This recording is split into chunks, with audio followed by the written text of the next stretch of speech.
সুন্দরবন অঞ্চলের সক্রিয় সকল বনদস্যু বাহিনী নির্মূলের লক্ষ্যে বাংলাদেশ কোস্টগার্ডের নেতৃত্বে operation restore piece in Sundarban এবং অপারেশন ম্যানগ্রোভ শিট নামে দুটি বিশেষ অভিযান পরিচালিত হচ্ছে।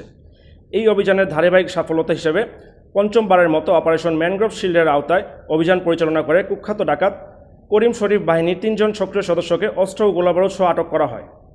গোপন তথ্যের ভিত্তিতে জানা যায়, সুন্দরবনের কুখ্যাত ডাকাত করিম শরীফ বাহিনীর সদস্যরা বাগেরহাটের শরণখোলা থানাধীন সুন্দরবনের সেরা নদীর মরা চানমিয়া খালি খাল সংলগ্ন এলাকায় অবস্থান করছে।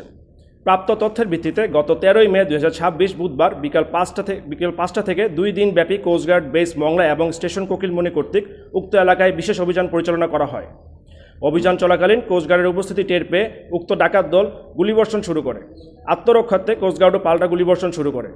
কোস্টগার্ডের তীব্র প্রতিরোধের মুখে ডাকাত দল পালানোর চেষ্টা করলে অভিযানকারী দল ধাওয়া করে করিম শরীফ বাহিনীর 3 জন সক্রিয় ডাকাত সদস্যকে আটক করতে সক্ষম হয়। এ সময় আটককৃতদের কাছ থেকে 3টি একনলা বন্দুক, একটি দেশীয় পিস্তল, 49 রাউন্ড তাজা কার্তুজ, 187 রাউন্ড এয়ারগান গোলা, 2টি ওয়াকিটকি ও 4টি ওয়াকিটকি চার্জার উদ্ধার করা হয়। আটককৃত ডাকাত মোহাম্মদ মেহেদি হাসান ও মোহাম্মদ রমজান শরীফ বাগেরহাট জেলার মোড়লগঞ্জ থানা ও মোহাম্মদ এনায়েত ফরিদপুর জেলার ভাঙ্গা থানার বাসিন্দা।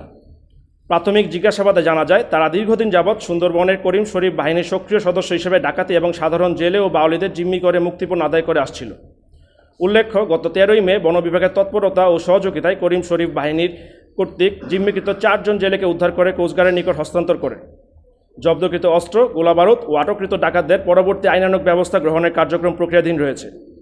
সুন্দরবনকে সম্পূর্ণরূপে দস্যুমুক্ত করতে ডাকাত ও তাদের সহযোগীদের বিরুদ্ধে কোস্টগার্ডের অভিযান অব্যাহত থাকবে।